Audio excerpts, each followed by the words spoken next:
todos. Vamos, então, dar início em mais uma reunião da nossa comissão de estudos, que fala sobre resíduos sólidos do serviço de saúde.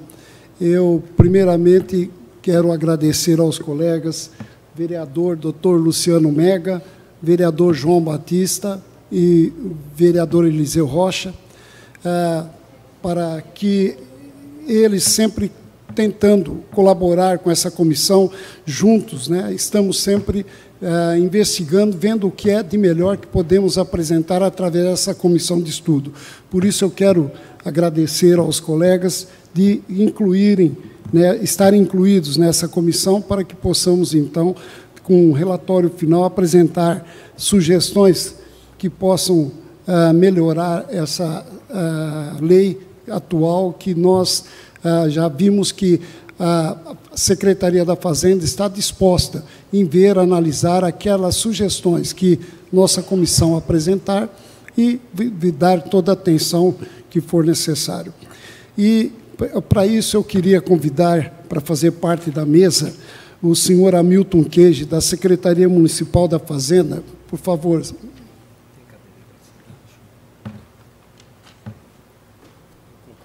Mais um.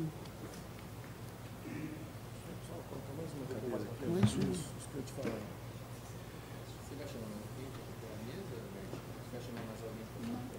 Só o Hamilton e ela, né?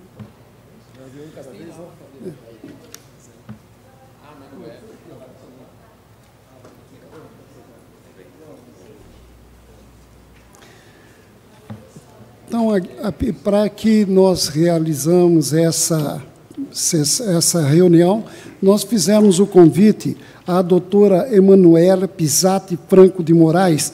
Ela é mestranda de Direito Ambiental da USP em Ribeirão Preto.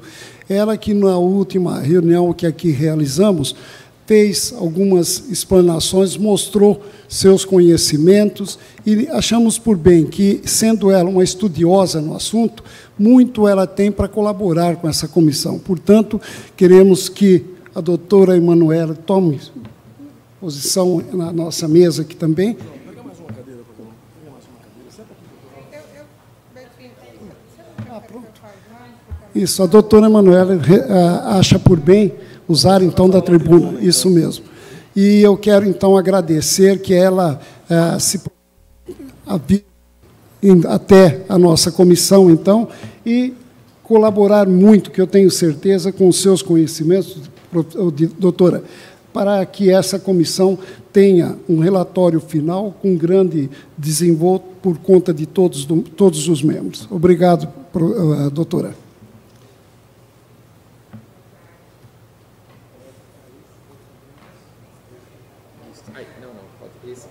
Pode soltar? Obrigada. Boa tarde.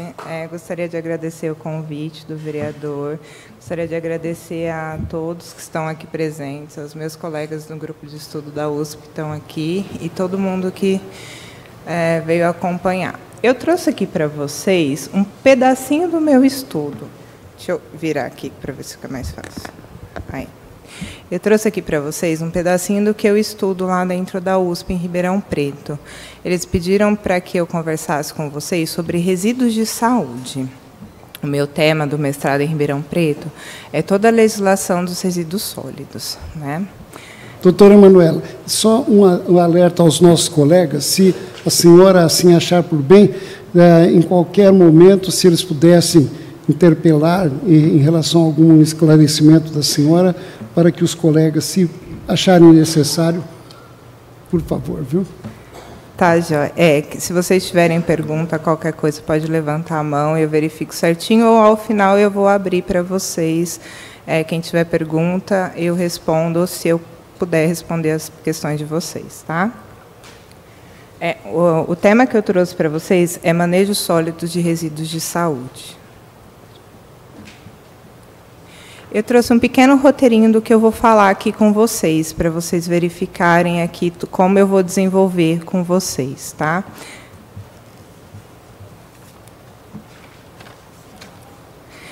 Eu trouxe os resíduos de saúde, eu trouxe os conceitos de saneamento, que é a primeira parte dos resíduos de saúde. Depois eu trouxe para vocês o conceito de resíduos sólidos. Tem um microfone para eu poder... Acho que é mais fácil do que eu virar, porque senão eu não vou conseguir falar com vocês. Aí, agora melhorou. Pronto, agora eu consigo olhar e conversar com todo mundo. Estou solta. Italiano gosta de falar com a mão, não consigo falar sem virar. Eu trouxe o conceito de saneamento básico. Saneamento básico é a primeira parte de onde vêm os resíduos sólidos, todos os resíduos sólidos, tá? Eu trouxe conceitos de manejo de resíduos sólidos, eu tentei fazer uma abertura com vocês, só conceitos básicos, sem me aprofundar muito ao tema, mesmo porque o tema é longo, então não daria tempo. O bloco normativo dos resíduos de serviço de saúde. Eu peguei toda a legislação que fala sobre esse resíduo e trouxe aqui para vocês, coloquei ali para vocês e trouxe ela física para quem quiser consultar, quem quiser olhar, está aqui comigo. Os tipos, né, de resíduos, os resíduos de saúde, em geral, eles são divididos por origem e periculosidade. Tá? Os resíduos de saúde a gente vai ver lá na frente como está. E as fases de manejo. O que é manejo? Pode passar. Então, conceito básico, conceito de saneamento básico. Primeira coisa, da onde vêm os resíduos? Por que a prefeitura é responsável pelos resíduos de saúde? Tá? Os resíduos de saúde é um serviço público, porque ele advém do saneamento básico. Então, a Lei Nacional de Saneamento Básico, ela diz que o que compõe o saneamento básico? Fornecimento de água potável, esgoto sanitário, manejo dos resíduos sólidos e limpeza urbana e drenagem de águas pluviais. Esses 4 serviços públicos compõem o saneamento básico, ou seja, trata-se de um serviço público. O serviço público pode ser prestado de forma direta ou indireta. Quando é indireta, é por delegação. Isso a gente vai ver um pouquinho mais lá na frente. Aí eu trouxe para vocês um conceito básico de resíduos sólidos que todo mundo se confunde muito na hora de estudar, que é a diferença de rejeito e resíduo. O que é essa diferença? Eu vejo todo mundo falar resíduo, resíduo, resíduo, confundindo resíduo com rejeito. O resíduos sólidos, na verdade, o artigo 3 aí para vocês, ele fala, o resíduo é aquele material, a gente chama de bem socioambiental, é aquele material que ele ainda pode trazer uma economia, ele pode ser reaproveitado, reutilizado. Então, o resíduo sólido ele ainda tem características que podem ser aproveitadas. Tá? O rejeito, como a gente brinca, o rejeito é aquele que não tem mais jeito. Tá? O rejeito é quando foi esgotada toda e qualquer possibilidade de tratamento ou recuperação do resíduo. Aí, sim, o rejeito pode ser encaminhado a aterros. Aí, como eu falei para vocês, a prestação de serviço ela é dada, né, de forma direta ou indireta. A delegação é feita por uma licitação ou por um consórcio público, são as formas de delegação. O que vocês aqui na Câmara podem fazer? Eu tentei abordar aqui para vocês uma visão. O que a Câmara é? A Câmara é uma casa legislativa. Então, o artigo 24 da Constituição Federal dá a vocês, né, a competência legislativa concorrente. O artigo 30, inciso 1º, diz que toda matéria de interesse local cabe à Câmara, que é a Casa Legislativa, verificar e legislar sobre. Então, o que a Câmara pode fazer pela população, por nós, em conceito de resíduo? As duas principais características é o planejamento e a regulação. Né? O que essa casa tem para a gente? Então, a Lei Nacional de Resíduos ela determina que os serviços de resíduos eles têm que ser planejados. Por interesse local, cada uma das cidades, ou em um consórcio intermunicipal, ou mesmo sem um consórcio, um conjunto de municípios, eles podem planejar entre si como fazer com seus resíduos gerais. Eu não estou falando dos resíduos sólidos, estou falando do resíduo de caráter geral. A regulação, a prestação de serviço, ela pode ser feita de forma indireta. O planejamento, o município não pode repassar. Quem tem que fazer o planejamento é o município. Tá? Não pode ser delegado, não pode ser ultrapassado. É essa casa que tem que planejar a forma. Tá? E o planejamento não é como acontece em alguns locais. O que acontece em alguns locais? Eles pegam um contrato que está em vigência, eles pegam um contrato, eles trazem do contrato para o planejamento.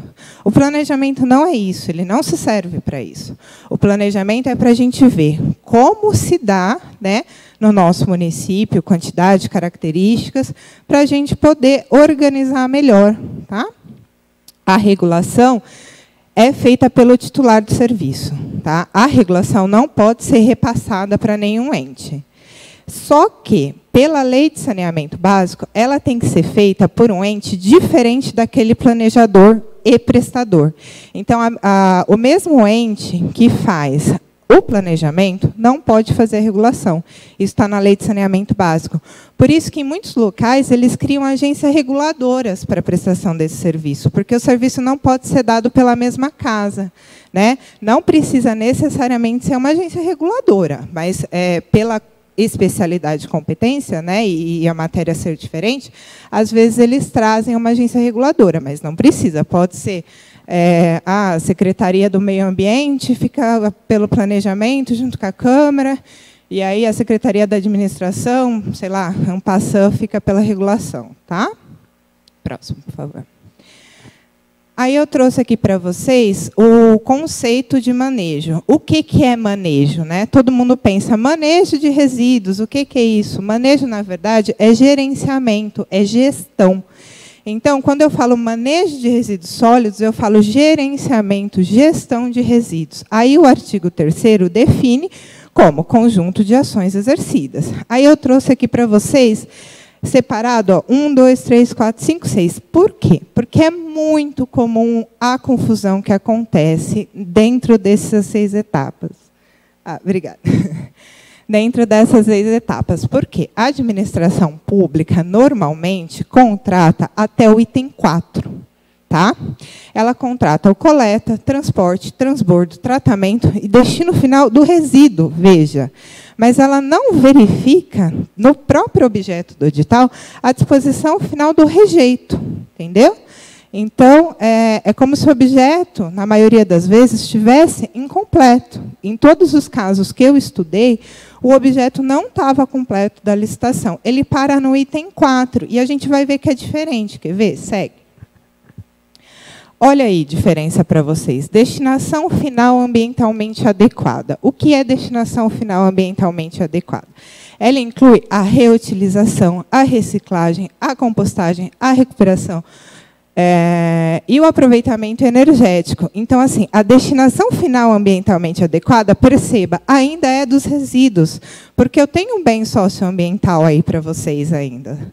A disposição final ambientalmente adequada, essa sim é dos rejeitos. Então, há uma grande diferença que não é levada em conta nos editais, na contratação.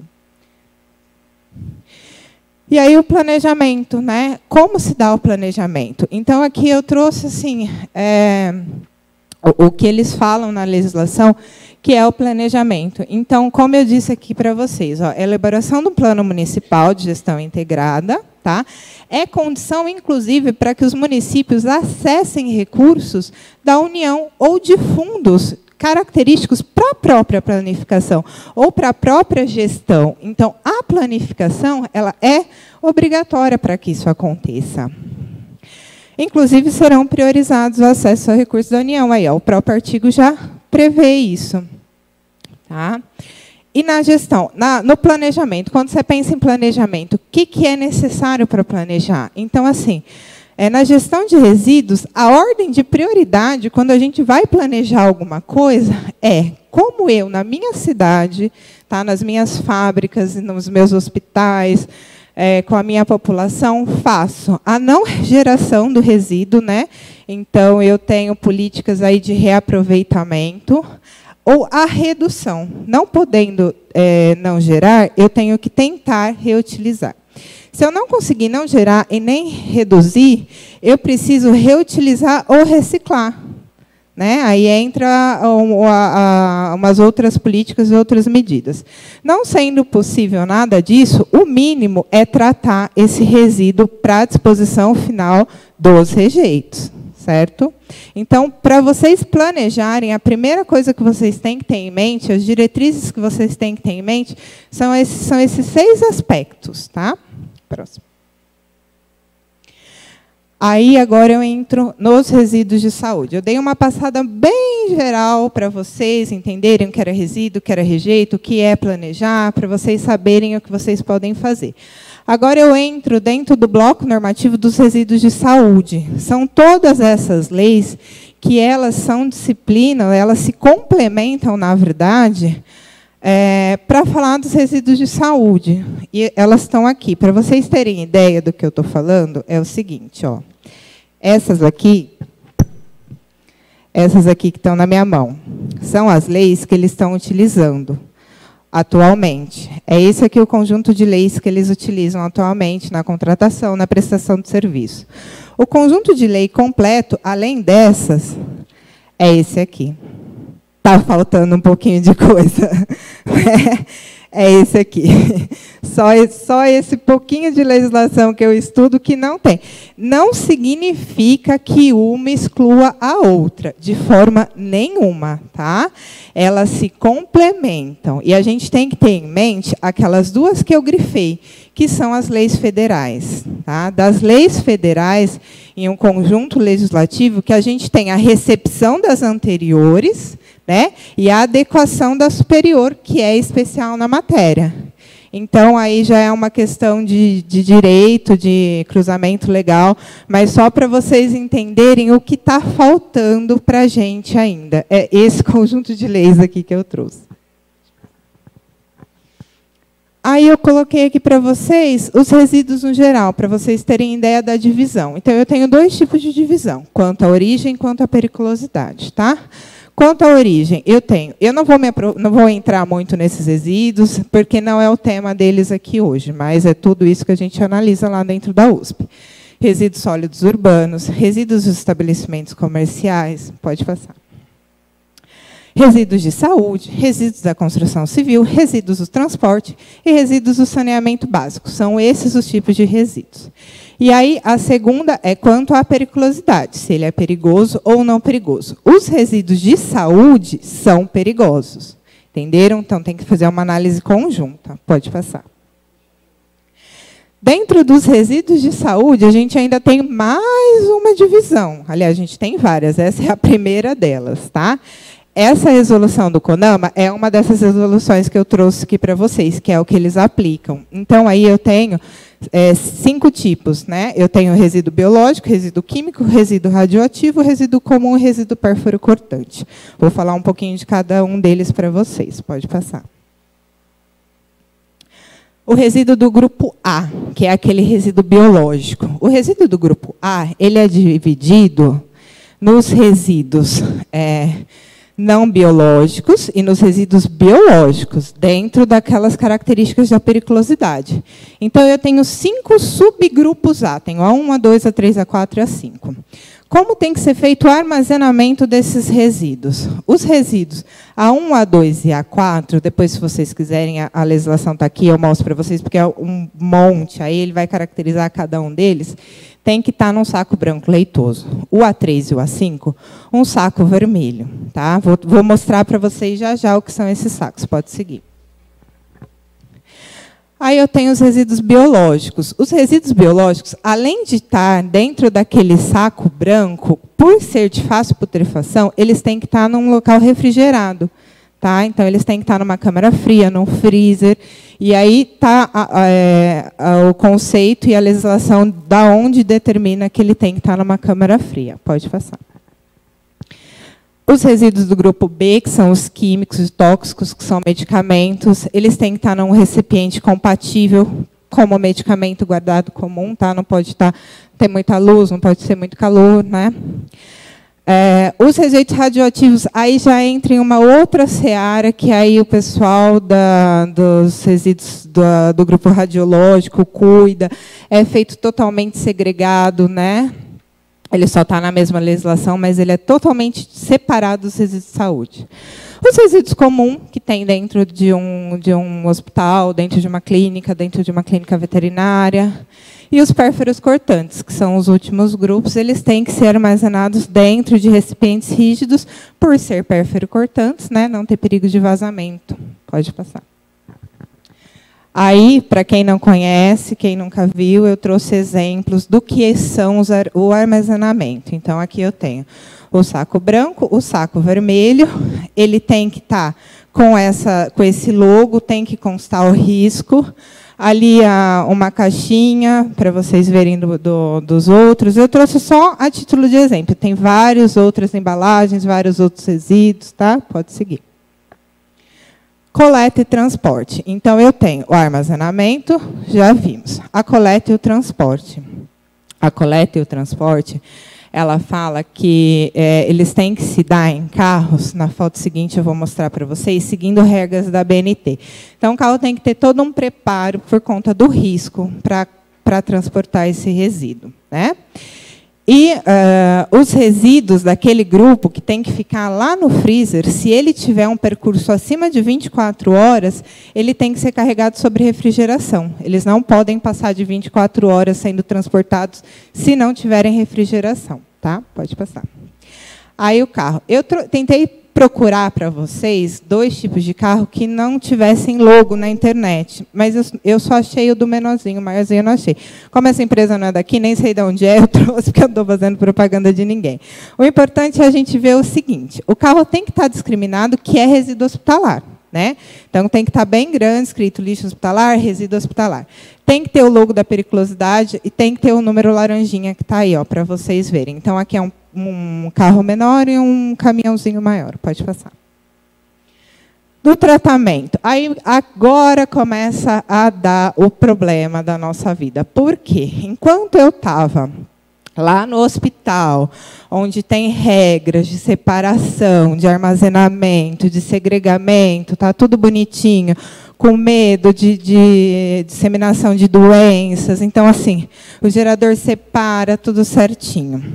Vem a coleta, coloca dentro do carro, vai levar até a estação de tratamento. O nosso grande problema no Brasil é quais as técnicas de tratamento que são melhores aplicáveis pelo princípio da sustentabilidade. Então, o tratamento, as tecnologias vão avançando, a legislação vai avançando, mas a prefeitura, às vezes, a administração pública, não tem uma equipe que consiga avançar, acompanhar as tecnologias que vêm sendo legisladas e produzidas. E aí começa a gerar o problema. Então, assim, a lei nacional, ela determina que os resíduos eles têm que ser reduzidos ao menor volume e periculosidade possível. Então, todo e qualquer tratamento legislado, no mínimo, tem que seguir isso. Redução do volume gerado, né, e eliminação da periculosidade. Na esfera estadual, vejam só que interessante. O Estado de São Paulo foi pioneiro nesse quesito. Por quê? Ele editou a Política Nacional dos Resíduos em 2006. A Política Nacional dos Resíduos veio só em 2010. Então, o Estado de São Paulo se antecipou na própria legislação e a legislação federal segue quase inteira a legislação estadual do Estado de São Paulo. Então, o Estado de São Paulo, como sempre, avançou e fez o plano estadual. No plano estadual, ele foi recepcionado, tá, pela legislação federal. O que significa ser recepcionado? Os artigos todos são compatíveis, então, uma legislação estadual sendo compatível com uma legislação federal significa que ela foi recepcionada, ela está completamente válida. A norma estadual, ela determina princípios e diretrizes. Os princípios são o seguinte, tá vendo? É praticamente a mesma coisa com palavras diferentes. Reduzir a quantidade e nocividade dos resíduos, com o intuito, né, gente, de erradicar os lixões, aterros sanitários controlados, bota fora, e qualquer destinação que não for adequada. O intuito é esse. E o artigo 14 da lei estadual proíbe o encaminhamento de resíduos sem tratamento. Tá? Pode passar.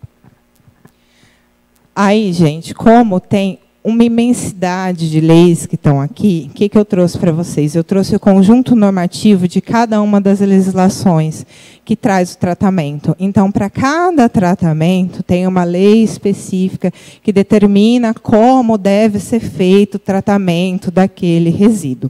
Então, eu coloquei aqui para vocês os biológicos, não biológicos, química, aditiva, inerte, perfluorocortantes, tá? Não vou me aprofundar muito, porque senão eu vou tomar o tempo de vocês aí é de eterno. Pode passar. Aí eu trouxe para vocês fotos, para vocês entenderem. Hoje, o que a gente mais utiliza na nossa região e no nosso estado, pelas pesquisas, são 2 tipos de tratamento. É a autoclave e a incineração. Mas a autoclave e a incineração, hoje em dia, elas não se prestam a tratar toda aquela gama de resíduo anterior. Mas, mesmo assim, eu trouxe para vocês verificarem como é feito o tratamento. Essa é uma autoclave. E outra coisa, como eu tenho equipamento novo e equipamento antigo, o mesmo nome de tratamento, às vezes, difere, porque eu tenho autoclaves como essa, que é uma autoclave nova, é uma autoclave boa, é uma tecnologia avançada. E aí, olha o que se presta a tratar resíduos não biológicos e perfluorocortantes. Ela consegue reduzir a carga microbiana a -3, que é o que o CONAMA pede. E ela tem uma pequena redução dos resíduos. Não é uma redução muito grande, mas ela tem. Veja, a foto de cima são os resíduos antes de passar pelo tratamento. E a foto de baixo são os resíduos depois que passar pelo tratamento. Eu queria que vocês observassem o seguinte, tá? Nessa autoclave, nesse tratamento, não foi posto nenhum resíduo biológico. Então, vocês notem que no resíduo tratado não consta nenhum material sanguíneo. O resíduo está limpo, entre aspas. Então, ele está pronto para...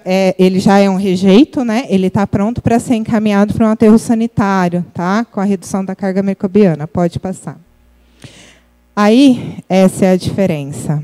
Tá? Quando eu misturo resíduo biológico e mando para o autoclave. Quando eu misturo o resíduo biológico e mando para a autoclave, eu tenho um produto final daquela forma.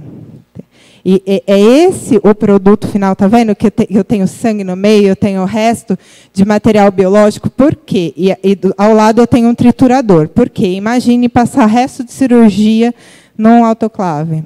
Imagine passar carcaça animal numa autoclave. Então, o que é o resíduo biológico? É tudo aquilo que tem matéria humana, né? Ou não humana, né? Matéria animal.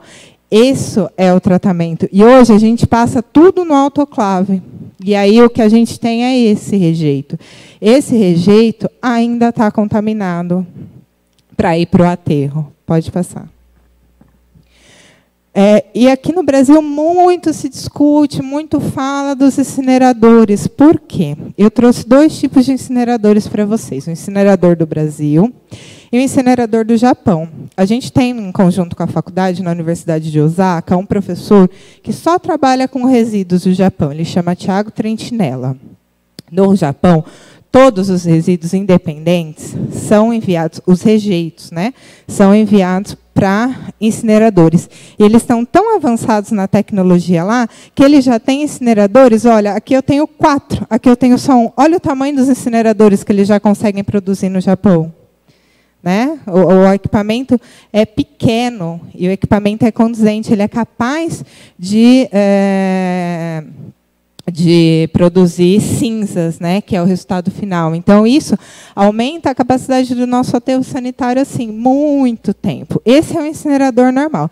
Esse é um incinerador legal, esse é um incinerador que funciona, esse é um incinerador novo, esse é um incinerador que atinge a capacidade pedida pela legislação e que tem a lavagem de gases de dioxina e furano. Porque no Brasil muito se discute, muito se briga por conta dos incineradores, porque os incineradores antigos, eles liberavam dioxina e furano. E aí acabava fazendo mal para o meio ambiente da mesma forma. Segue. E aí eu tenho um exemplo do incinerador que não é novo, que não é atual, de um incinerador que opera ainda. Claro, assim, né, eu fui do 880 só para vocês entenderem, mas esse é um tipo de incinerador antigo, é uma forma com que eles usavam, e esse, claro, libera dioxinas, furanos, então dá todo o problema ambiental, né? Então a gente acaba trocando 6 por meia dúzia em questões ambientais. Eu deixo de contaminar o solo, mas eu contamino o ar. E aí, em cima, eu tenho a matéria de um incinerador legal, um incinerador bom, né? Um incinerador que produz cinzas. E embaixo eu tenho uma matéria de um incinerador que não é bom, que não é legal, né? Pode passar. E aí, depois de todo o tratamento dos resíduos, eu tenho que encaminhar os resíduos para onde? Para um aterro. Os aterros sanitários, eles são classificados em 2 grupos, né? Os que recebem resíduos perigosos e os que recebem resíduos não perigosos. Lembrando, dentro dos resíduos de saúde, eu tenho resíduos com natureza de periculosidade e resíduos sem natureza de periculosidade. Tá? As cinzas produzidas do incinerador ou do cremador, que se presta a resíduos biológicos, elas são inertes. Então, como elas não são perigosas, elas podem ser encaminhadas para um outro tipo de aterro, ou, dependendo das cinzas, a gente já tem estudos na universidade de subaproveitar essas cinzas em cerâmicas, em asfaltos. Então, assim, eu acabo completamente com o problema do aterro sanitário, né? Quando eu determino essas cinzas inertes para um subproduto, para um subaproveitamento. Pode passar. E aí eu trouxe para vocês uma disposição final inadequada, né? Por que essa lei veio? Por que o Brasil está caminhando nesse sentido? Por que tanto se fala sobre resíduos sólidos hoje em dia? Porque a gente não pode mais ter isso que vocês estão vendo, né? Aqui, ó, um caminhão de lixo hospitalar levando uma quantidade grande de resíduos descartados a céu aberto, com urubu, né? Ali, transmissão de doenças. E um segundo ponto, foi encontrado, inclusive, membros no meio dos resíduos. Então, assim, isso é uma disposição final completamente irregular. Então, é para que muita gente mesmo, que vivia nessas condições, deixem de viver nessas condições. E, principalmente, para que a gente tenha um meio ambiente equilibrado, né, saudável, porque isso vira isso acaba não tendo fim, porque vai para o aterro, não extermina a doença volta. Então, assim, para vocês terem ideia dos dados atuais que a gente tem, a cada R$1 aplicado em saneamento básico, leia-se, lembra, saneamento básico, um pedacinho dos resíduos, são R$4 de economia na saúde pública. Então, é uma diferença muito grande quando a gente trata o nosso saneamento básico de forma adequada. Pode passar. E aí eu trouxe pequenas conclusões para vocês. Então, assim, o que eu imagino que essa casa deva observar, o que vocês precisam ter em mente, né? Primeiro, a necessidade urgente de um planejamento para a cidade de Ribeirão Preto, para o município. Então, o município precisa estudar, precisa verificar e precisa planejar de uma forma adequada para lidar com o manejo. Incêndio, por que eu coloquei ultrapassado o prazo de 2 anos? Porque a legislação é de 2010, e a legislação dava 2 anos para que as prefeituras se adequassem e planejassem. Nós estamos em 2017, e o planejamento ainda não foi feito de forma adequada em Ribeirão Preto. E a necessidade de a criação de um órgão ou de uma agência reguladora e fiscalizadora. Tá? Porque não adianta nada você planejar, não adianta nada você prestar o serviço em não sendo de forma direta, ou mesmo que seja de forma direta, né, de forma indireta, se eu não tiver a fiscalização adequada, se eu não tiver o regulamento adequado para o meu município, para a minha realidade, o que eu tenho, o que eu não tenho no meu município. Para quê? Qual o intuito de tudo isso? Reduzir o volume, né, do resíduo já na fonte. Então, políticas públicas de educação ambiental é muito importante na hora da redução do volume. Eliminação da periculosidade. Então, verificar na cada região qual é o melhor tratamento que tem disponível. E, não tendo esse tratamento disponível, criação de projetos para que tenha, né, esse tratamento disponível para essa eliminação de periculosidade, que, inclusive, pode movimentar e beneficiar a própria população, né, criando esses projetos. A disposição final somente dos rejeitos. Então, tentar passar por algum tipo de tratamento ou reutilização possível de todos os resíduos antes de ser encaminhados ao aterro final. Então, a gente acaba dando um bem socioambiental e pagando por ele, né, nos contratos e a reabilitação das áreas contaminadas. As antigas descargas de resíduo, eu acho que aqui nessa região tem alguns antigos lixões, então assim, a gente precisa se preocupar na hora de reabilitar essas áreas, né? Pode passar. Aí eu queria agradecer vocês, deixo aqui os meus contatos, e eu queria demonstrar para vocês que o que eu tentei trazer para vocês foi um pouquinho do que a gente estuda lá, tá? Então, assim, isso é um pedacinho do que a gente vê lá todos os dias. Hoje, a gente acaba, isso na prática, hoje a gente acaba pagando um montante mensal altíssimo, e a gente paga por quilo, né? Então, você tem um contrato, você paga por quilo para um resíduo, não para um rejeito, que é levado para fora da cidade, para fora da região, tratado em outro lugar, e aí você não tem aquela capacidade de fiscalizar. Qual o tipo do autoclave que foi dado o tratamento? Vocês têm, né? Vocês vão até a empresa olhar aonde fica essa empresa? Qual o tipo de incinerador que vocês estão contratando? Vocês vão até lá no incinerador olhar qual incinerador que vocês estão olhando? É um micro-ondas? É um crematório? É uma autoclave? Como é feito esse tratamento? Porque não adianta você ter lá um papel bonito, uma licença, entregar na prefeitura, porque o mesmo equipamento tem características e naturezas diferentes. Eu tenho incineradores que não atingem 800 graus, e eu tenho incineradores que atingem 1.200 graus. Eu tenho cremadores que atingem muito mais, com 3 câmaras. Então, qual é o tipo de tratamento que vocês estão pagando, né? Como que vocês estão pagando? Porque vocês pagam por quilo, né? O dinheiro de vocês é pago por quilo. E não tem tem até uma tarifação para os geradores, né? Mas tem uma tarifação com vácuo legal aí de aproximadamente 1 ano no município de Ribeirão Preto. Então, o município de Ribeirão Preto arca com 1 ano de pagamento de um contrato para ser ressarcido no ano seguinte. E cada um dos geradores, não, mas por que eu estou pagando tanto? Então, o conjunto legal, na hora de planificar, na hora de regular, a gente consegue aparar todas essas arestas que a gente tem. É isso, eu abro a pergunta, se alguém tiver, e se eu puder esclarecer para vocês um pedacinho do meu projeto. Está aqui. Obrigada. Obrigado, doutora Emanuela. Eu passo a pergunta aos colegas e as pessoas que quiserem, por favor. Boa tarde, doutor. As pessoas... Doutora Fabiana está passando aí uma relação, o microfone, para vocês fazerem a pergunta. Mas, se me permitem, primeiro eu quero passar a palavra aos colegas vereadores que compõem a comissão. Por favor, doutor Luciano Mega. Doutor Luciano. Boa tarde, presidente da comissão, vereador Garcês Catiuzzi. Mais uma vez, agradeço por convidar. Só uma parte, por favor. Eu queria convidar o doutor Alexandre Firmino, porque, por favor, senta aqui, por favor, nas mesas, use aqui, para quem fique à vontade. Tá? Muito obrigado. Importante, importante. Obrigado, obrigado.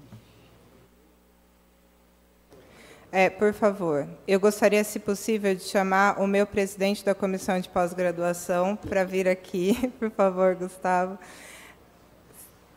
Já está acabando, Gu, é rapidinho. Ele tem que dar aula, gente. Então, se ele sumir, é porque a aula está começando. Então, já ele vai. Eu gostaria de agradecer. Esse é o nosso presidente da comissão de pós-graduação e presidente do... presidente do Direito Público lá de Ribeirão Preto. Esse já foi, não é mais. Bom, então, agradecer o vereador Bertinho, os demais vereadores, sempre João Batista, Eliseu. Quem não esteve hoje conosco aqui de vereador foi... quem está mais na comissão? O vereador Igor também faz parte da comissão, né? Não pôde estar hoje conosco. Bom, e a aula da doutora Emanuela é esclarecedora. Queria lembrar, Emanuela, que nós, a prefeitura tinha encaminhado um projeto da criação de uma agência reguladora aqui para o município, mas ela regulava várias, não somente saneamento básico, mas era uma agência reguladora que tratava de várias outras questões. E a Câmara fez uma modificação para que essa agência reguladora tratasse somente saneamento básico, foi vetado pelo prefeito, e agora o prefeito nos encaminhou e nós autorizamos, se eu estiver errado, os colegas me corrijam, que o município faça um convênio com a agência reguladora do Estado. Então, isso está caminhando, como a senhora disse, que seria o correto. Então, a nossa agência reguladora, na verdade, vai ser estadual. Eu queria fazer uma lembrança também, pessoal, que a Câmara de Ribeirão Preto não segrega os resíduos sólidos para coleta seletiva, mas isso vai acabar. Nós fizemos um projeto de resolução também, foi aprovado por todos os vereadores, saiu do gabinete do vereador Maurício da Vila Branco, meu gabinete. Nesta semana nós teremos uma reunião com a coordenação aqui da Câmara Municipal e nós pretendemos em breve segregar os resíduos que possam ser reciclados para uma destinação final adequada. No projeto prevê-se a doação para cooperativas legalmente constituídas aqui no município. Que eu saiba, a gente tem uma só por enquanto, mas eu espero que o município tenha mais cooperativas, que eu acho que é um caminho mais adequado. Em relação aos resíduos de serviço de saúde, a gente tem muita preocupação. Eu acho que a preocupação com os resíduos de serviço de saúde, ela não vem só dos consultórios, que é o que trata aqui a CE, mas dos hospitais, das unidades, todas as unidades de saúde de Ribeirão. E é uma questão de saúde pública e também uma questão financeira importante.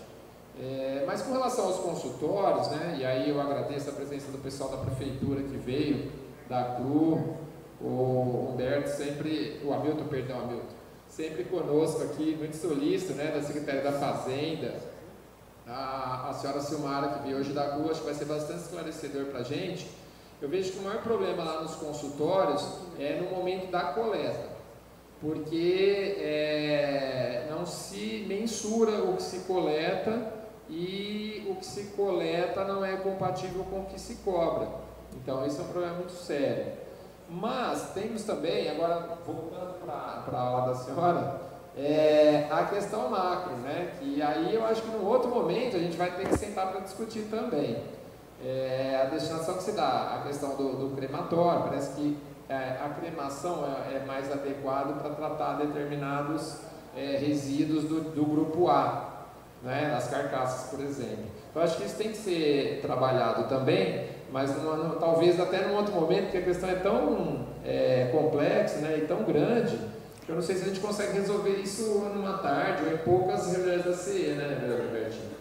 Na hora de planificar, né, que vocês vão conseguir verificar qual tratamento tem que ser dado para cada um dos resíduos. Obrigado. Eu que agradeço. Vereador Eliseu, por favor. Boa tarde, vereador Bertinho, senhor Hamilton, os demais presentes, doutor, meu amigo também, doutor Alexandre, aqui presente, e doutora Emanuele, parabenizar a senhora por essa aula que a senhora nos deu nessa tarde de hoje. E dizer que a gente tem essa casa, nós temos nos preocupado muito com o lixo, destinação do lixo da nossa cidade, portanto, é muito oportuna a criação dessa CE pelo vereador Bertinho Scandiuzzi.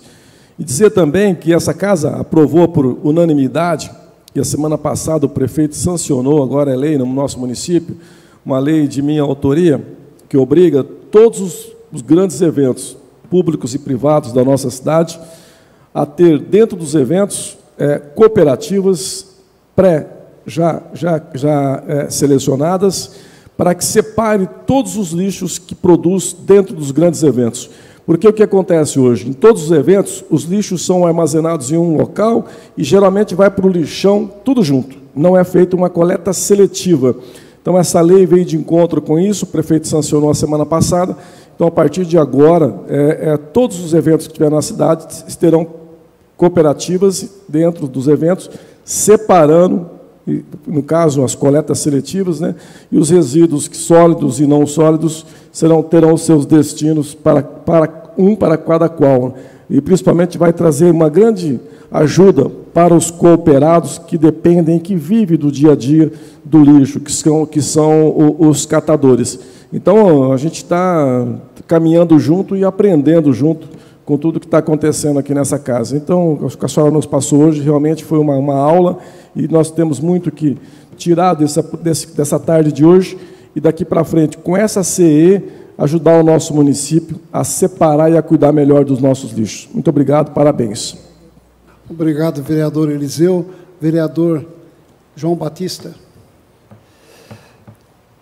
Também faço dos meus amigos, companheiros aqui de trabalho, as palavras deles. Parabéns, tá? A sua disponibilidade. Nós não a conhecíamos, né? Naquela manhã de sábado, com a sua capacidade de estudo. Nós, na última reunião da comissão, sentimos a importância de estar trazendo a professora, né? Chamar de professora, para estar ministrando nesse momento. Quando a gente fala de saneamento básico, eu acho que é isso mesmo, já está na hora de uma definição maior, né? Se você puxar em qualquer estudo, você vai ver que, acho que são 4, né? 4 ou 5 pilares hoje, né? Que é pluvial, água pluvial, resíduo sólido, 4, né? Definição nacional são 4. E realmente, assim, trabalhando, servindo como vereadores, eu penso que nós temos que avaliar não só o nosso município, mas devemos desenvolver um pensamento em nível de Brasil, porque se nós olharmos o Nordeste do Brasil, principalmente a região Norte e Nordeste, nós sabemos que o saneamento básico lá, eu não vou saber falar em porcentagem, mas deve ser nível bem mais baixo do que aqui na região Sudeste, né? E se existe um problema social no Norte, no Nordeste, Centro-Oeste, vai atingir toda a região Sul e Sudeste também, e não só nós, o mundo inteiro, né? Agora, como o foco desse estudo é a saúde, que eu penso que tem, assim, nós temos que trabalhar bastante, eu vou fazer uma pergunta. Eu não sei se o grupo de vocês de estudo da USP tem aprofundado na pesquisa da nossa região, como tem sido feito. Vocês buscam a campo também esse trabalho, ou ainda não? Está mais na teoria, assim, no estudo? Você diz como são como é aberto os editais. Como está sendo feito, como está o depósito do lixo na... Então, na verdade, como são empresas contratadas, né, por um processo de licitação ou consórcio, a gente não tem acesso, então não tem como a gente... Seria interessante os estudantes, os alunos, né, acompanhar, nos ajudar aqui a casa também, né? Mas isso é bom. O problema é que, por exemplo, vou dar um exemplo para você. Um pedaço do nosso resíduo aqui é de uma empresa aqui próxima até, mas é uma empresa fechada. Então, não tem como a gente, pelo menos nós, estudantes, não temos acesso ao equipamento. Então, não tem como a gente analisar, né? Sim. E os incineradores que vocês contratam, se eu não me engano, tá na região de São Paulo, Mauá, não lembro ao certo onde fica, mas não fica, eu acho que eles sabem melhor que eu aonde fica o incinerador, mas não fica aqui na região. E também é uma empresa privada. Então, não tem como eu entrar lá para verificar, e não tem como eu acompanhar o caminhão do lixo para verificar certinho. Então, eu não tenho como fazer esse estudo. O que a gente consegue estudar, e o que eu faço com um pedacinho do meu grupo que veio, é pegar os editais e analisar, né, as diferenças dos editais, as cláusulas que tem num, a cláusula que não tem no outro, por quê. Então, isso a gente consegue ver. Entendi. Agora, o tratamento em si, infelizmente, não. Sim. Eu nem pretendo, Bertinho, senão nós vamos estender, né, e tem um momento prático aqui para a nossa reunião. Eu só queria dizer assim, fica aqui para os vereadores, para todos nós, que temos que aprofundar realmente, né, porque teorias, estudo, isso tudo tem toda a sua importância, sabemos disso, mas precisamos agora trazer para a realidade nossa, né, para a nossa prática. Podemos só armazenar esse conhecimento e deixar. E eu posso fazer mais uma pergunta, só para terminar? Rapidinho? Vamos pensar nas residências. Remédios líquidos, comprimidos, seja o que for, toda essa linha também é um pensamento que nós deveríamos estar incluindo nessa preocupação, né? Porque aqui até a nossa comissão de estudo está preocupada na odontologia, principalmente, né, nos consultórios odontológicos, da classe médica toda em si, mas também temos toda uma preocupação com geral. Né? Pode ser. Só isso. Posso, João? Completando a pergunta do vereador João, com relação à logística reversa, se caberia multa a essas empresas, tanto da indústria farmacêutica, de pilhas, baterias, porque se está na lei e não é cumprida, por que não multa, né? É aí que entra a agência reguladora, gente. Porque para que se presta a agência reguladora? Não é só para editar normas, mas é para afirmar acordos setoriais, é para verificar a questão do cumprimento da logística reversa, então é para dar uma educação ambiental adequada. Por isso, assim, eu entendo que seja uma decisão de vocês trazer uma agência reguladora estadual, mas como o interesse é local, né, é municipal, a gente teria que ter aqui na região responsáveis por isso, né, que analisassem, que fiscalizassem, porque assim, a gente, por exemplo, na universidade, eu não tenho a menor ideia de quantas indústrias tem em Ribeirão Preto. Eu não fiz esse levantamento, né, eu faço levantamento legal. Então, assim, usinas, essa é uma região que tem, eu não sou de Ribeirão Preto, mas eu já me prestei a ver, é uma região que tem muita usina, muito agrotóxico, muita embalagem. Então, em sendo um órgão, né, que esteja aqui, justamente por isso que a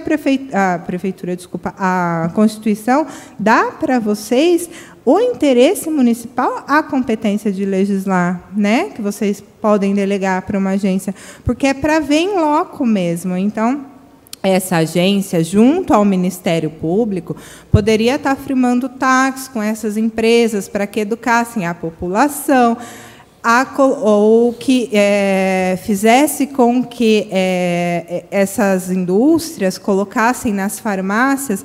Tem farmácias que têm depósitos que você consegue colocar o seu medicamento vencido para você não depositar direto na rede de esgoto. Então, assim, tem mecanismos. Só que, para esses mecanismos funcionarem, a gente precisa trazer isso para perto da gente. A gente precisa organizar isso de uma forma com que o município consiga abarcar tudo isso e trazer a logística reversa, taxas, acordos setoriais, para melhorar esse aspecto. Obrigado. Imagina. Pois não, a doutora Fabiana está passando. Por favor, gostaria que o senhor se identificasse, por favor. Boa tarde. Doutora, meu nome é Ricardo Rassi, sou assessor do vereador Dadinho, aqui de Ribeirão Preto. A minha pergunta é um pouco mais prática. E lá no grupo de estudo de vocês, existe algum estudo no sentido de viabilidade econômica? Eu vou explicar. Existe, todo resíduo, existe o lado econômico, de grande valor, inclusive até tem associações de coletores que fazem coleta, que tiram muito dinheiro disso. Existe uma gama de recursos enormes. Quer dizer, existe o lado que dá dinheiro e existe esse lado que a senhora mostrou, que é um lado que a gente paga para ter o incinerador, para ter essa coleta, para a gente poder separar. Existe algum estudo lá onde existe uma viabilidade, num eventual contrato com alguma empresa, ou consórcio, de associar essas demandas? Ou seja, de tirar aquele que pegar o bônus, que é o lixo, digamos assim, reciclado, aquele que vai dar proveito, vai dar viabilidade, ficaria com digamos assim, com o ônus de fazer essa destinação correta dos lixos com risco biológico, com risco radioativo, enfim, esses outros demais que gastam dinheiro, né? A gente gasta para poder dar a destinação correta. Existe algum estudo ou existe alguma coisa, algum sentido de um contrato que a gente possa, de repente, estudar para adaptá-lo para a nossa realidade aqui em Ribeirão Preto?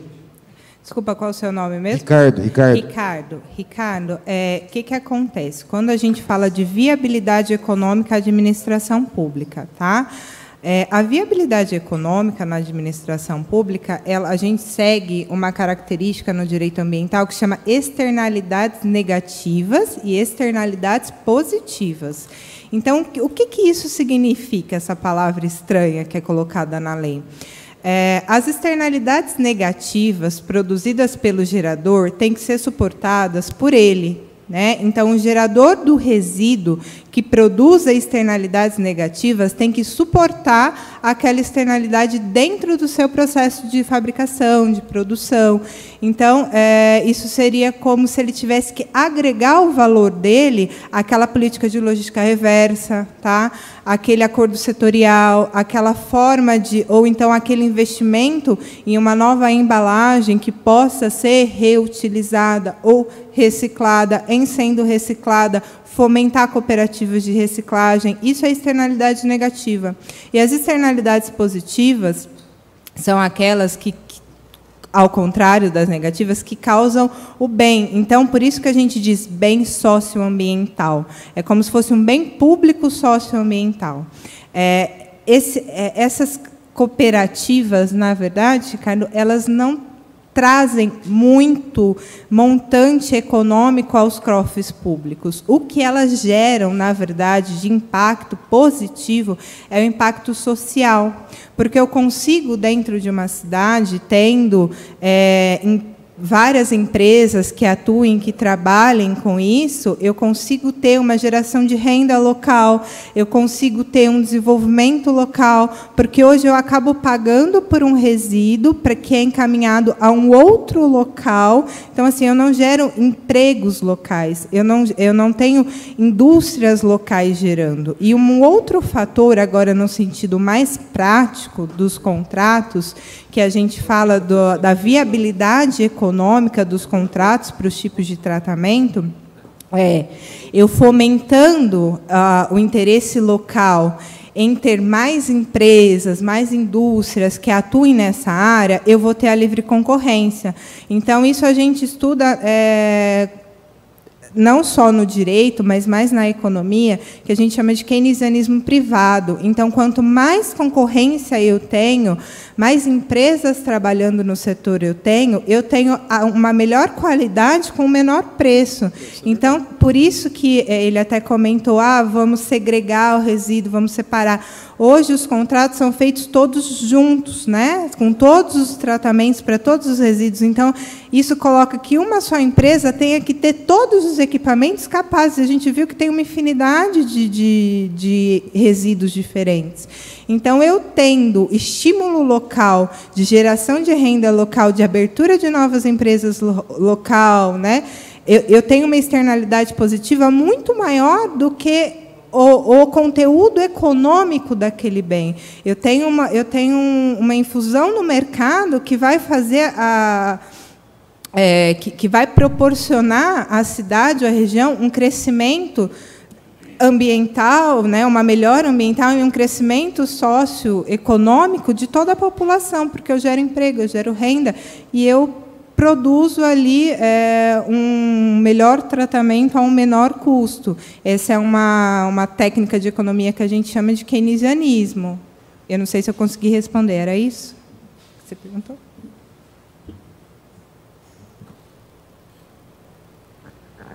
Alô? Não, então, é isso. Só que meu pensamento assim, prático seria assim, associar essas demandas. Eu sei que você está pensando em cooperativa, gerar rede. Sim, concordo plenamente. Só que, às vezes, assim, em nível de uma grande empresa, por exemplo, ela tem um volume de lixo. Mas, Ricardo, eu entendi o que você está falando. Pensa aqui comigo, tá? Para uma empresa só poder trabalhar com esse resíduo, porque você tá vendo com o olho da empresa, você não está vendo com o olho da sociedade, do bem-estar total. Uma só empresa trabalhar com todos os resíduos vai fazer com que eu tenha uma só empresa na região. Então, aquela empresa ela tem que ser capaz de trabalhar com todos os resíduos que eu tenho. E ela vai determinar o preço do mercado, porque só vai ter ela. Então, eu não tenho como... Eu entendi o que você falou. Um resíduo tem valor econômico, o outro resíduo tem gasto econômico. Sim, mas a lógica do direito e a lógica do processo ambiental não é essa. Porque se eu tenho uma só empresa atendendo a todas as demandas, eu tenho um monopólio econômico, que a gente chama. E esse monopólio econômico não é capaz de gerar, dentro da sociedade, um bem-estar, um desenvolvimento econômico da sociedade. Aí a gente não está falando só de direito, a gente está falando de teorias econômicas vinculadas ao direito. Então, a gente precisa pegar todas as normas jurídicas e ambientais e aplicar no desenvolvimento local, na economia local. Então, o que você está me dizendo é, eu tenho um resíduo que tem conteúdo econômico e eu tenho um resíduo que não tem, que só tem desgaste econômico. Essa empresa, ela poderia ganhar aqui e perder aqui? Poderia, mas isso, o impacto da sociedade é muito maior, entendeu? Porque isso, na sociedade, geraria que uma só empresa ficaria responsável por tudo. E quando eu tenho uma empresa, seja em quais fatores, não só em resíduos, tá? Qualquer tipo de prestação de serviço, quando eu tenho uma empresa só detentora da tecnologia, da viabilidade, da capacidade, a população e o Estado, né, aí eu posso até dizer num caráter amplo, isso a gente vê em um caráter amplo, né, o Estado fica refém da economia. Então, o que a gente busca em um Estado de república, né, que a gente tem, é justamente a autonomia dos poderes. Então, a gente tem que fomentar várias empresas, a gente tem que fomentar o desenvolvimento local para a gente não ficar refém de um monopólio, que a gente chama, né, monopólio econômico. Aí, portanto, precisaria da agência reguladora, né? Não só da agência, na verdade.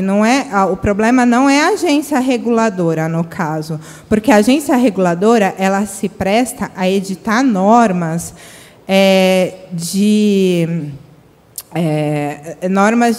da prática, tarifação, fiscalização, verificar o desenvolvimento, mas não é ela que regula o mercado, porque uma coisa é você regular o saneamento básico, outra coisa é você regular o mercado. Então, a agência reguladora seria uma agência que tivesse olhos para o município para regular a prestação do serviço de saneamento em geral, e não o mercado saneamento, porque, como a gente viu, a gente tem 4 frentes de saneamento básico. Então, ela não seria uma agência reguladora de fiscalização dos resíduos, não, ela seria uma agência reguladora local. E aí, abrindo essa possibilidade, a gente consegue investimentos e consegue desenvolvimentos e ampliação de várias empresas locais. Ok. Obrigada. Com a palavra agora, doutor Alexandre. Obrigado, doutor Alexandre, de estar também trazendo os seus conhecimentos para essa comissão. Eu tenho certeza que o senhor tem muito em ajudar para a gente também. Eu acho que meus conhecimentos são um pouco humildes, mas, de qualquer forma, vou tentar fazer algumas perguntas, né, doutora? Uma coisa que me chama a atenção é a seguinte: fala-se da questão da redução de volume, e a questão da coleta seletiva volta à tona, porque é uma maneira de você tentar controlar também volume, porque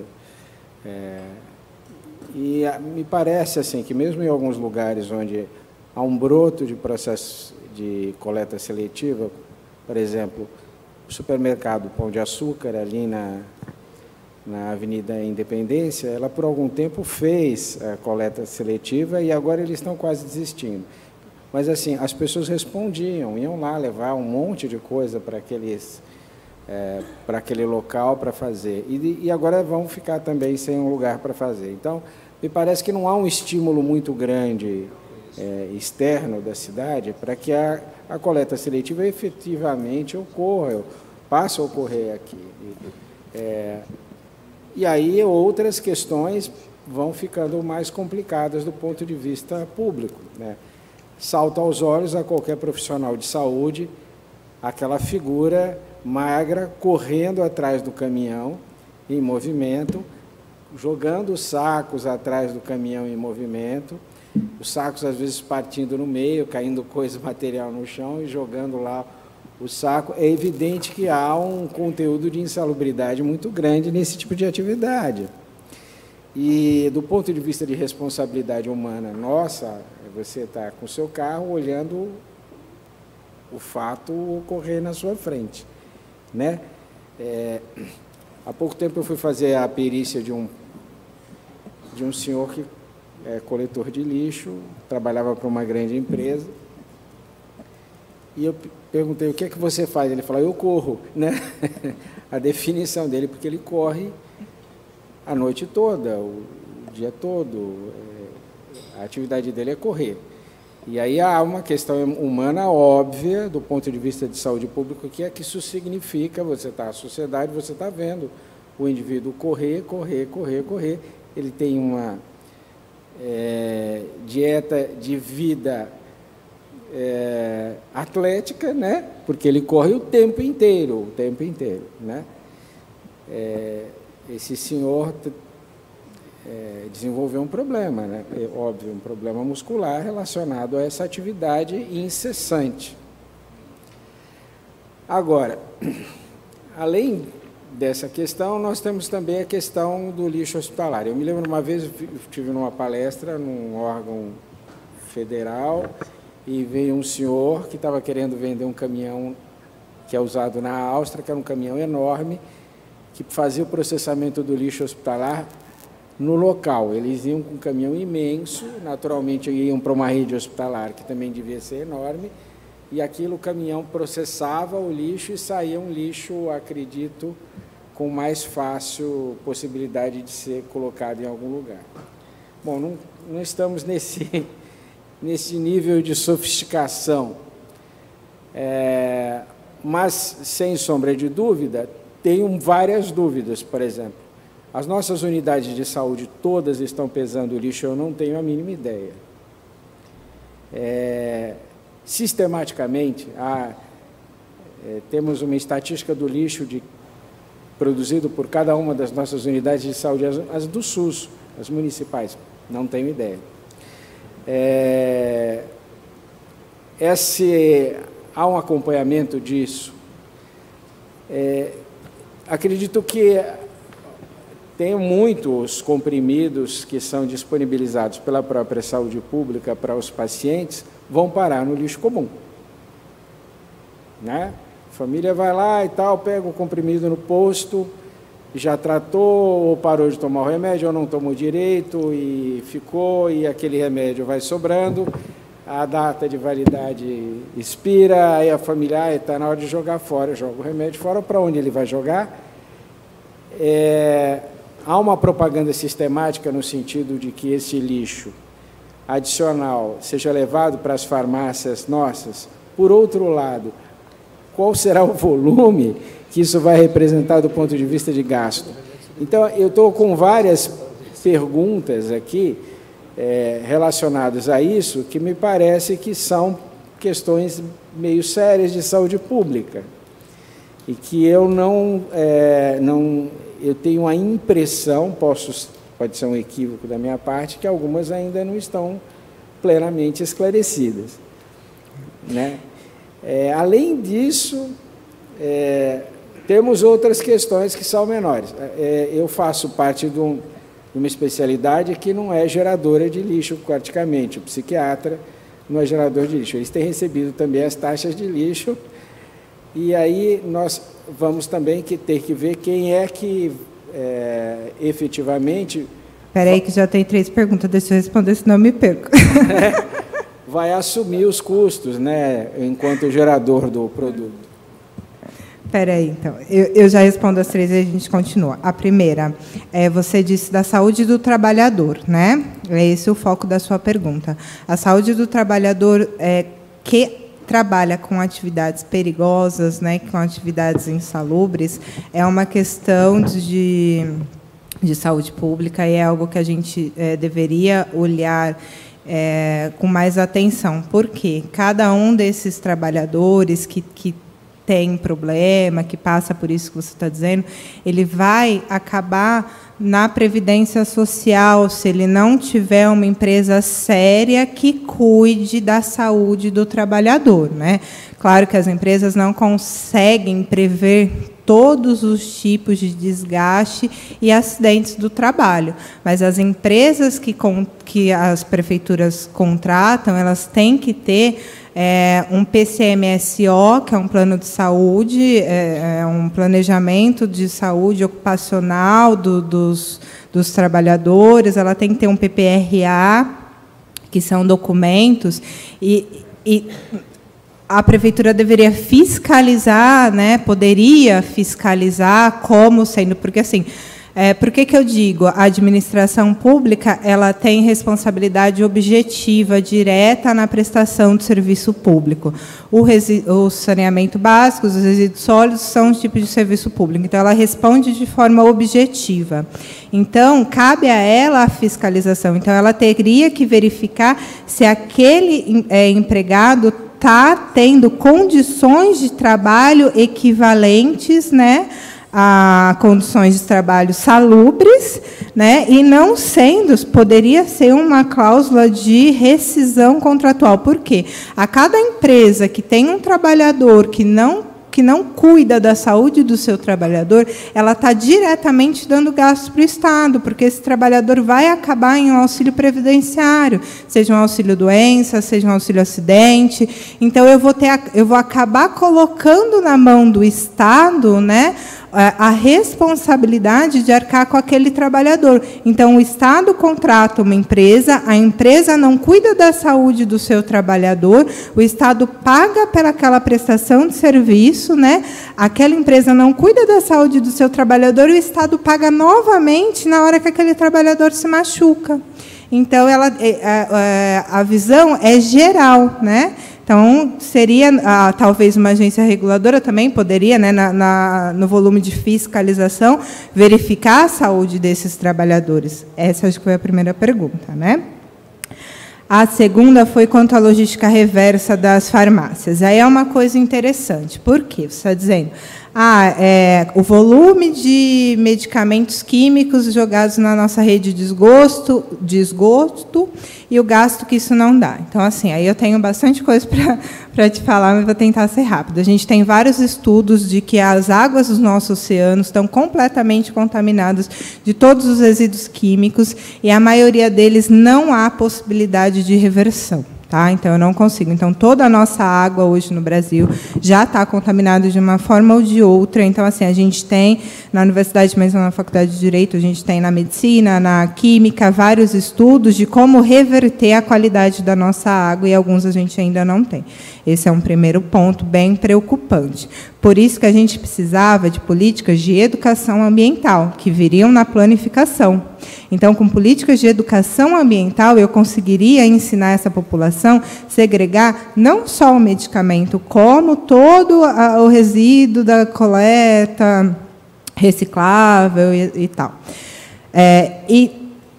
Levando até a farmácia, eu queria esclarecer para vocês assim, a responsabilidade civil. Hoje, a administração pública responde pelos resíduos coletados nas clínicas, os consultórios, farmácias, mas não é de responsabilidade direta que a prefeitura arque com isso.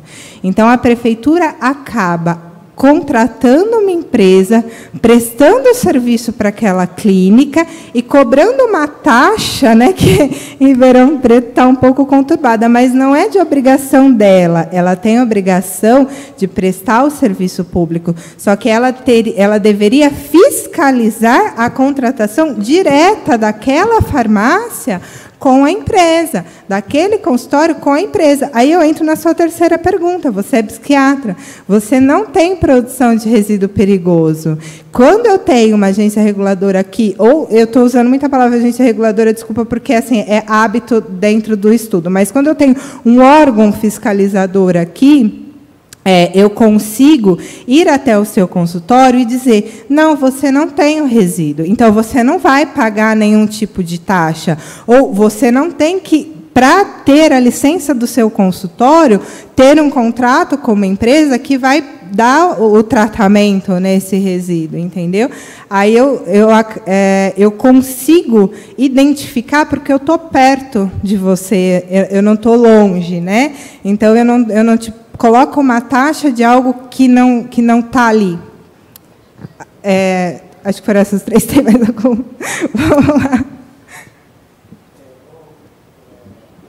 Vamos lá. Eu falei um pouquinho também da questão da coleta seletiva, mas é um problema antigo, acho que talvez nem vale a pena ficar repetindo, mas só lembrando, né?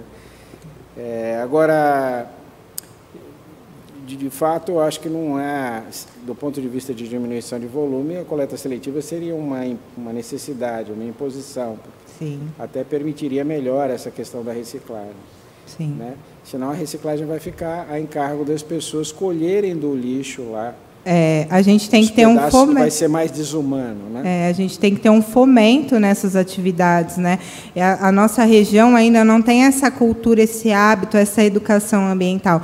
Então, quando eu começo quando eu planifico, né, o meu município, o meu intermunicípio, eu consigo verificar a quantidade de resíduo gerado, né? Eu consigo ver quanto cada um produz de resíduos, seja a população, seja a indústria, é justamente para fazer esse levantamento. É uma equipe multidisciplinar que vai fazer o levantamento. Aí, dentro dessa produção, vindo para a coleta de reciclado, né, vindo para a coleta seletiva, eu consigo chegar até o gerador, no caso, o munícipe, e pelo menos tentar chegar ao máximo que eu consigo dentro da casa dele para educá-lo, né? E aí eu tenho 1,5 milhão de projetos que a gente vê aí fora que a gente pode trazer para a região, só que a gente está sem o básico, entendeu?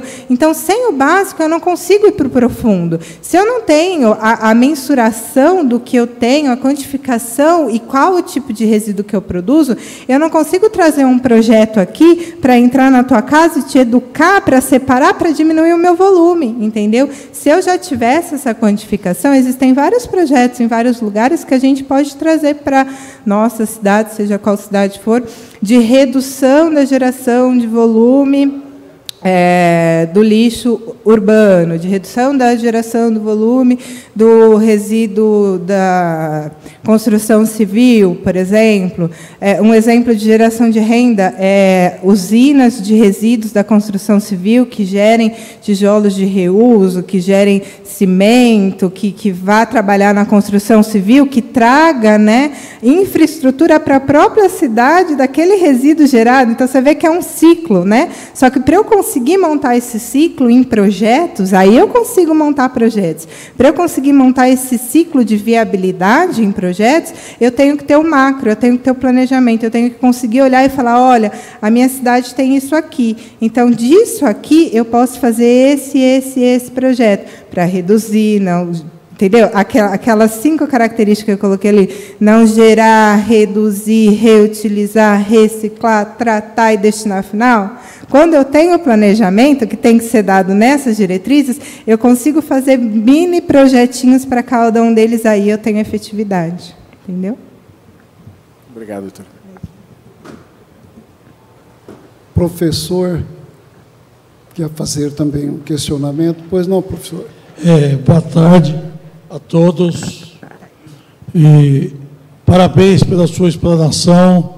Osmar Barra, professor, escritor, ambientalista e curador das exposições Santos Dumont, Silveira e Barrinha.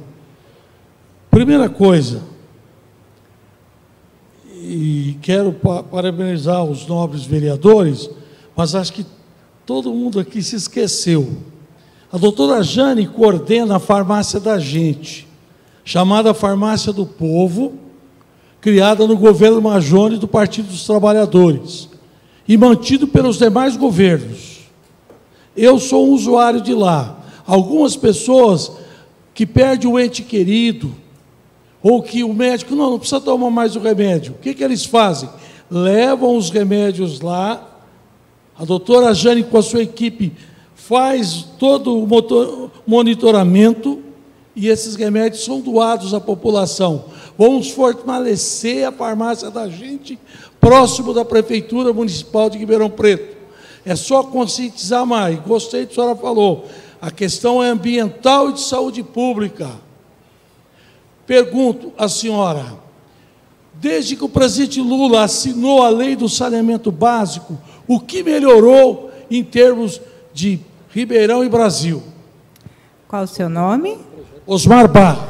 Osmar, então vamos lá. O que você está relatando para a gente é um dos tipos de projeto que a gente tem a gente chama de projetos de reaproveitamento, reuso. Esses projetos de reaproveitamento e reuso, existem vários tipos de projetos, e eles são excelentes para a população. E geram bastante resultado mesmo, né? Esse é um tipo de projeto. Eu não entendo de política, então eu não sei quem fez, quem não fez, onde foi, mas esse é um tipo de projeto que a gente consegue implantar e tem efetividade, né? Seja em qualquer gestão, bem administrado. E existem vários outros tipos de projetos que a gente poderia estar implantando, que poderia estar melhorando, né? Que poderia estar levando um desenvolvimento local. Mas muito legal, não sabia desse projeto, muito legal saber, depois quero estudar melhor e verificar com você aí como que funciona esse projeto que a Prefeitura tem. Eu só concluo. Eu gostaria da sua fala, essa lei a qual você está falando, em nível federal, é igual aqui que nós estamos discutindo a dificuldade para analisar o município, né? Leis são criadas. Se não me engano, não tenho certeza, parece que cidades acima de 20 mil habitantes. Né? Essa lei contemplaria o prazo, a meta desse projeto estar ativo, né? Os 4 pilares que eu falei, do saneamento básico. Né? Nós votamos aqui em Ribeirão Preto agora, da gestão anterior, o projeto, né, do saneamento básico. E agora cabe a nós, como município, cabe a nós, como brasileiro, fiscalizar essa lei, que ela é federal, né? Se o Estado, a nação está fazendo. Então, leis são criadas e ficam engavetadas. Você só vai lembrar dela a hora que você vê, que nem eu li aqui agora, 40% do Brasil não tem saneamento básico. Então... Peraí, deixa eu tentar esclarecer para você sobre essa lei. Essa política nacional, ela foi implementada, ela foi criada em 2010. Ela começou a entrar em vigor, ela foi regulamentada em 2014, né? Então a gente conseguiu avançar lá dentro de um processo legislativo para a aplicação dela. E ela estipulava prazos, mas assim, não é questão de Ribeirão Preto, é uma questão de educação ambiental nacional, né? Não só Ribeirão Preto, como todas as cidades, elas vêm desenvolvendo. Eu acompanho, por exemplo, editais, eu acompanho para estudar, eu acompanho as publicações. Então eu vejo que todos os dias abrem municípios querendo contratar empresas para planificar, tentando estudar. Isso realmente é um trabalho de formiguinha. A gente vai devagar, a gente vai pesquisando, a gente vai estudando. Para você ter ideia, mesmo nós advogados, né, que em tese seríamos operadores do direito, hoje estudando resíduos no Brasil, eu tenho 5 pessoas, 5, estudando essa legislação. Né, dentro da USP Ribeirão Preto, dentro da Unesp. Eu tenho lá fora até mais pessoas analisando. A gente tem contato com advogados e professores, doutores do Japão, da Alemanha. Então, a gente vê que é um problema mundial. A população mundial está evoluindo, está criando consciência ambiental, está verificando, mas isso não pesa que cada um tem que fazer a sua parte, cada um tem que estudar, cada um tem que avançar.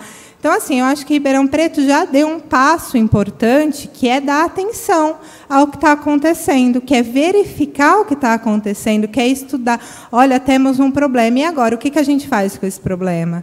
Né? Não só Ribeirão Preto, como todas as cidades da região e do Estado deveriam estar fazendo mesmo, né? Falando, mas o que acontece com isso? O que a gente tem que fazer? E criar comissões de estudo, né? Criar formas de ir até a faculdade, né? Ir até, não precisa ser a USP, tem inúmeras outras faculdades em Ribeirão Preto, pedir pesquisa, pedir extensão, né? Então, é uma coisa que está sendo gradativa, está caminhando, está vindo. A gente tem aqui livros escritos, eu digo assim, não eximindo a responsabilidade dessa casa ou do poder público, né, porque eu mesmo impugno os editais, falo, está errado, isso não está certo, isso não sei o quê, tem um monte de mandado de segurança contra várias prefeituras, mas, assim, não só eximindo a responsabilidade deles, mas assim, eles estão olhando para o problema. Tem muita gente que nem está olhando para o problema, principalmente dentro do direito. Esse pessoal que está estudando aqui junto comigo, não foi fácil nem dentro da universidade montar, porque é uma matéria muito nova. Então, assim, quem está criando hoje a doutrina, a jurisprudência, quem está escrevendo o artigo, somos nós. É diferente de você pegar um direito civil que está completamente doutrinado, pacificado, regulado, que está tudo certo. É diferente de você pegar um direito penal que está certo, entendeu? O direito ambiental, ele é aberto, ele é vago, a gente está produzindo, né? Então, é muito bom por isso, a gente tem essa possibilidade de produção, só que, infelizmente, isso demanda tempo.